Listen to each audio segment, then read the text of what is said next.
네. 그 펜슬 배터리가 다 됐다는 게 자꾸 떠가지고 부득이하게 15번 다시 이어서 보도록 하겠습니다. AP 사회보험 공공부조를 물어보는 문항이 출제가 됐는데 기존에 이제 서비스까지 출제를 하면서 뭐 삼중 수혜자가 어떻니, 벤다이어그램이 어떻니 그런 게 많이 출제가 됐었죠. 제가 이제 뭐 유튜브 영상으로 그런 말을 했던지는 모르겠는데 벤다이어그램을 꼭 그릴 필요는 저는 없다고 생각을 해요. 그게 제도가 3개가 되든 뭐 지금처럼 2개가 되든 비슷하다고 생각을 하는데 문제를 한번 같이 볼게요. A, B만 존재하는데 지금 이제 2개만 나와 있는데 A는 상호구조, B는 정부재정 전액 충당이니까 뭐 이건 어렵지 않네요.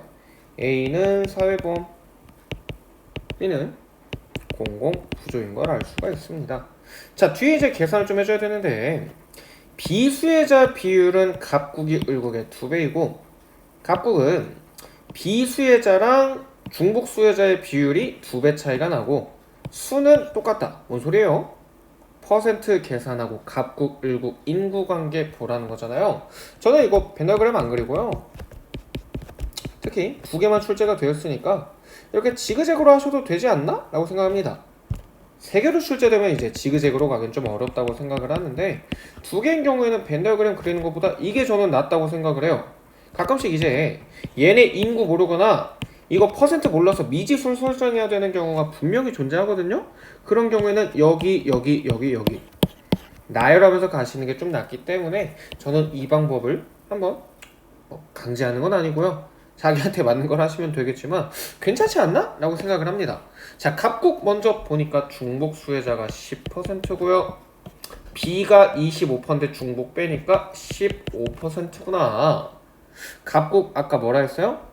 비수혜자 비율이 중복의 2배니까 비수혜자 몇 퍼센트구나? 20%네?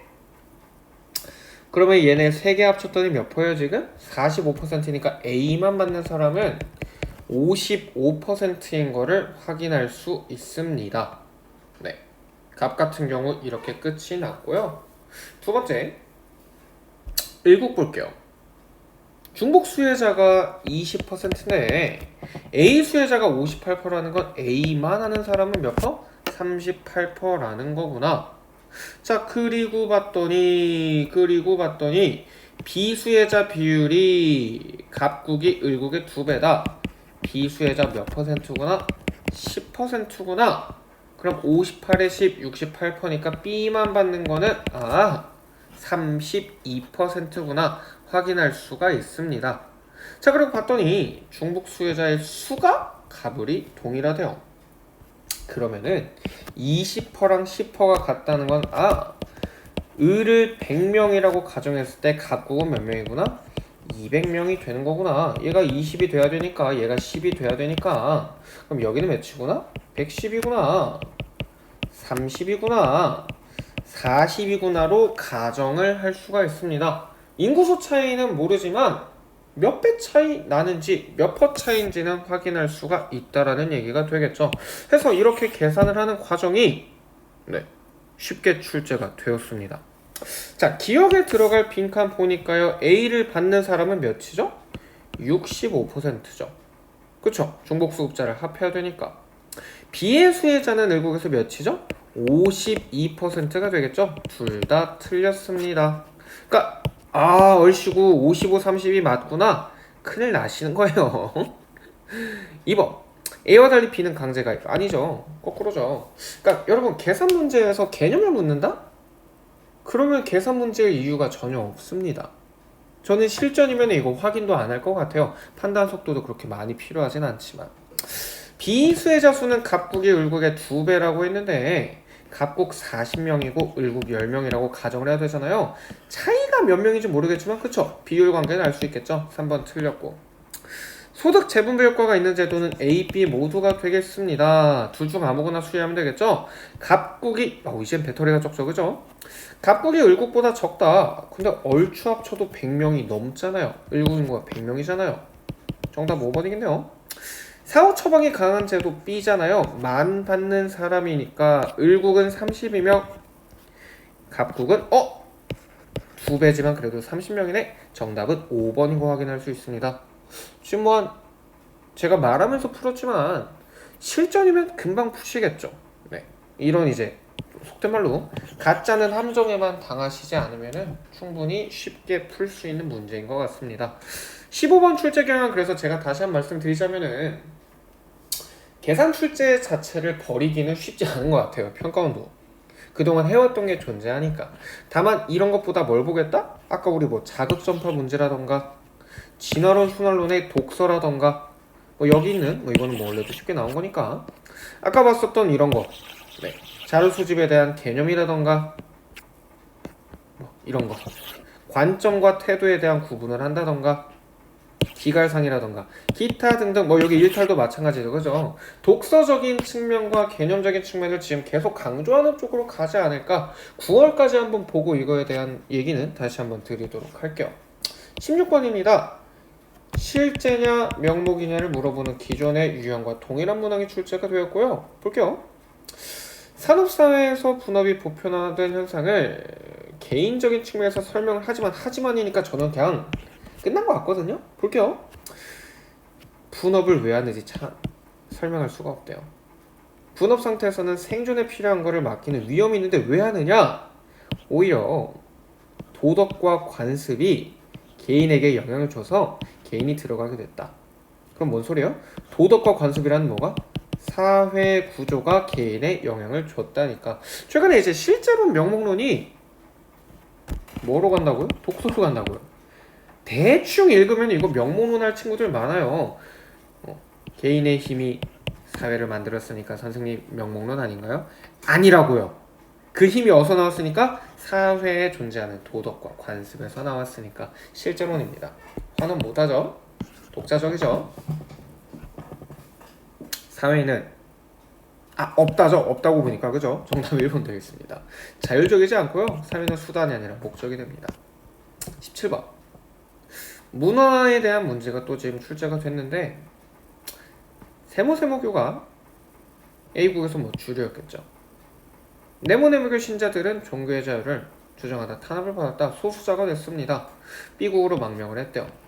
B국에서 네모네모교 공동체를 만들어서 언어는 A국 언어를 쓰고 언어는 기존 걸 쓰고요. B국의 관습을 거부하는 배타적인 무슨 문화요? 딴문화구나. 기억은 아까 뭐였구나? A국에서 주류구나. 한편 대다수의 국민이 동그라미교를 믿는 B국에서 성장한 갑은요, 다른 종교에 관심을 가지면서 네모네모교, 지금 이겁니다. 네, 이거요. 이거로 개종을 했대요. 여기에서 활동하려고 했는데 얘네가 폐쇄적이야. 왜? 얘네 반문하잖아. 이 갑은 우리는 우리나라 말 쓰자. 비국 언어와 관습을 유지하며 교리를 믿는 새로운 문화. 얘는 뭐예요? 그냥 하위 문화로 보시면 되겠죠. A국에서 기억은 주류에 해당한다. 맞는 말. 니에는 네모네모교입니다. 탄압을 받았고, 근데 탄압을 받았지만 반문하냐? 애매합니다. 반문하라는 건 기존 주류 사회에 대해서 저항하는 모습이 있어야 되는데 종교의 자유를 주장하긴 했지만 저는 이것만 보고 판단하는 건 조금은 어려울 수도 있지 않을까. 왜냐, 이 주장 자체가 주류 질서의 선에서 이게 위배되는지를 이것만 보고는 알기가 어렵다고 생각을 해요. 디귿 같은 경우는 반문화가 맞겠죠. 리을은 전체 사회 이러면 반문화가 되겠죠. 그죠? 이게 지금 속어로 틀렸네요. 전체 사회의 문화적 다양성을 저해한다. 아니죠. 하위문화는 증대하겠죠. 미음은 하위문화가 주류로 됐다라는 언급은 보기가 힘든 것 같습니다. 그래서 지금 이제 종교의 자유를 주장하다 탄압을 받았다고 하기 때문에 이거를 반문화로 보고 있네요. 보고 있습니다. 좀 뻘쭘하죠, 그죠? 그러니까 이런 것들이 아까 말씀드린 개념인 것 같아요. 디글리엘이 이제 속어가 되기 때문에 사실 정답이 1번인 걸 찾는 거는 크게 어려움은 없을 수 있지만 반문화의 개념을 정확하게 알고 있느냐? 저도 지금 좀 흔들린 거죠. 어떻게 보면은 주류 질서에 대해서 우리의 것들을 얘기를 주창을 하는 거니까 주류 질서에선 우리의 자유가 지금 보장되지 않는다라고 이 문제는 보고 있는 것 같습니다. 그 정도로 해석하시면 어떨까 싶어요. 애매한 개념을 그래서 조금 정확하게 반문화를 찝고 가시면 좋을 것 같습니다. 17번 1번이고요. 18번. 뻘쭘하니까 빠르게 보겠습니다. A족이 다수인 갑국에서 언어와 관습이 다르다는 이유로 B족은 사회적 배제를 받았대요. 뭐예요? 소수자요. 소수자. A족 사람들이 B족이 모여 살던 이 동그라미로 이주를 해가지고요. 얘네 거를 차지를 했대요. 이에 B족은 우리 땅이라 라고 주장을 했지만 패소를 했고요. 갑국은요. 재정지원 정책을 시행을 했습니다. 갑국은 역차별이 아니죠. 사회적으로 존재하는 차별을 극복하기 위함이다. 근데 차별을 극복하기 위함인가? 좀 전 애매하다고 생각을 해요. 정체성 보존이잖아요. 그죠? 역차별과는 어쨌든 관련이 없습니다. A족은 지금 소수자였던 적이 없죠. 2번 틀렸죠. B족은 후천적 요인, 그쵸? 언어와 관습 태어나면서부터 우리가 갖는 건 아니잖아요. 정답은 3번. 수적 우위 없었죠? 우월하지 못했죠. 정답은 3번 되겠습니다. 소수자 같은 경우도 그래서 여러분 지금 이제 제시문이 그렇게 어렵지 않게 출제가 됐는데 잘 읽어보셔야 돼요. 네. 어떤 친구 저한테 질문했거든요. 선생님, 언어와 관습은 선천적이지 않나요? 태어나면서부터 아빠, 저 세상에 나왔어요. 저에게 와서 한복을 입혀주세요. 하지는 않는다고요. 이거 후천적이라는 걸 좀 기억을 하시면 좋겠습니다. 19번. 가에 들어갈 내용. 국제사회에서 영향력 있는 시민단체. 뭐 이거 정법에서 하는 얘기이긴 한데 뭐 영향력 있는 개인, 집단 이런 얘기를 하는데 지구온난화가 지금 문제점이다. 난민 문제도 지구온난화. 총체적으로 문제들이 유기적이라고 얘기를 합니다. 이 보고서에 따르면은 지구온난화가 사막화도, 난민 문제도, 국가들의 이동도 이런 것들이 분쟁으로 문제들이 뭐구나? 연동이 돼 있구나. 연관돼 있구나. 그럼 어떻게 하겠구나? 같이 해결해야겠구나. 정답 몇 번입니까? 영토 분쟁만 말하진 않죠. 지구온난화가 근본적인 문제이기 때문에 그쵸? 국제적인 협력 강화하는 거 정답 2번 되겠습니다. 20번 마지막으로 보도록 할게요. 유분호 문제가 출제가 되었는데 최근엔 이게 이제 숫자를 특정하는 게 아니라 약간 얼마 이상일 것이다, 얼마 미만일 것이다.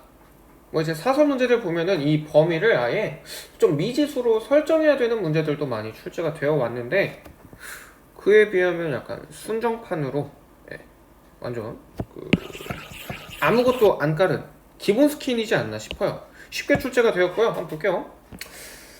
T년을 말하고 T 플러스 50년을 말하니까 T년, T 플러스 50년 유분호를 아마 물어보지 않을까?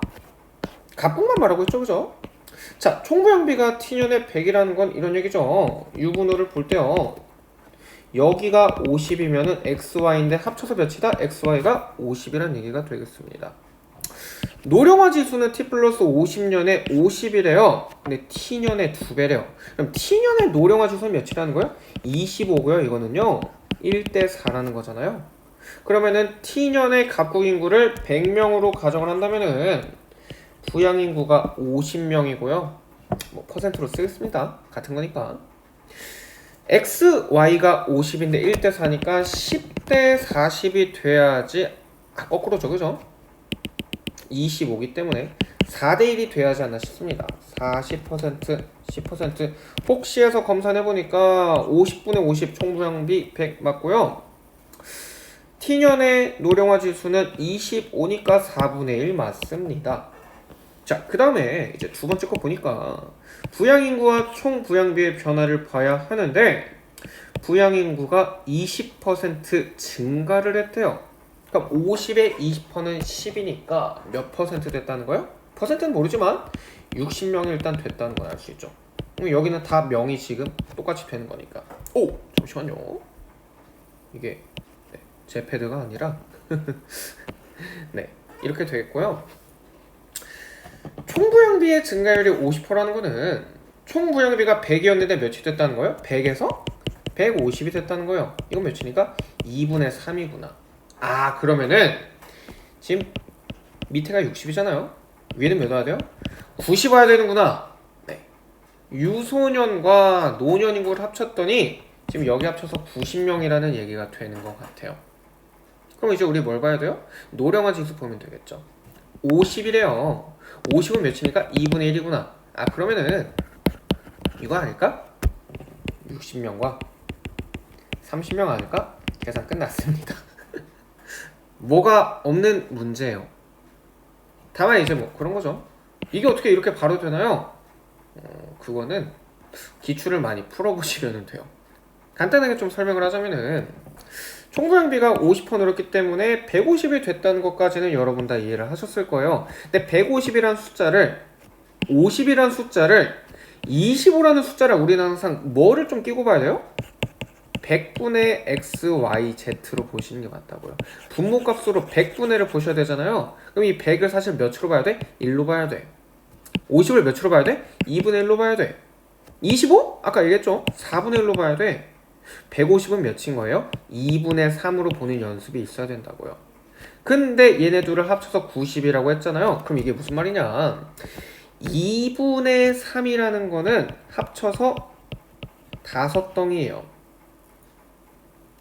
5덩이니까요. 그거를 90으로 나누면 60과 30이라는 결과가 나오지 않나 싶습니다. 그렇게 한번 연습을 해보시면은 어떨까라고 싶어요. 1번 볼게요. 전체 인구는 t년이 t 플러스 50년 아니죠? 이게 지금 150이니까 틀렸죠? 노년 인구는 t 플러스 50년이 3배네요. 유소년 인구는 t년이 적죠? 40대 60이니까. 노인 일자리 창출의 필요성은 부양. 이거 여러분 조심하셔야 되는 게 이게 가끔씩 뭐랑 나오느냐? 그냥 인구랑 비례한다고 나오는 경우가 있거든요. 조건 봐주셔야 돼요. 노인 인구가 단순히 늘어난다고 일자리 창출이 필요한 게 아니라 부양률을 봐야 돼요. 그럼 뭐예요? 부양 인구분의 노년 인구 보겠다라는 거잖아요. t년 같은 경우에는 이게 5분의 1이었고 t 플러스 50년은 60분의 30이니까 2분의 1이네요. 작겠네요. 정답 5번. 양육 지원 강화 역시 유소년 부양비니까요. 자, t년 보니까 5분의 4고요. t 플러스 50은 6분의 6, 1이네요. t년이 더 작다고 할 수 있습니다. 정답 5번 되겠습니다. 그래서 역시 20번 문제도 마찬가지로 계산의 난이도가 그렇게 높지는 않았다. 기존에 비해서 우리가 뭐 연도를 3개를 구할 때도 있고 갑국, 을국을 경하는 경우도 있고 다양한 경우가 존재를 했는데 그에 비해서는 단순하게 나오지 않나 싶습니다. 그래서 다시 한번 좀 빠르게 마무리를 하자면은 개념이 중요해지고 있다. 개념을 얼마나 잘 알고 있는지, 정확하게 알고 있는지, 그거를 문제에 적용하는지가 첫 번째로 중요한 것 같고요. 두 번째는 제시문을 읽고 정확한 판단을 할 수 있느냐. 저도 아까 운이 좋았잖아요. 어딨냐. 이런 거죠. 반문화. 아니면은 그 앞에서 제가 또 한번 걸릴 뻔했던 자극전파.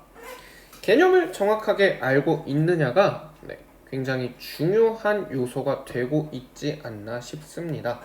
6월 총평 좀 길이가 많이 길어진 것 같은데 여기까지 하고요.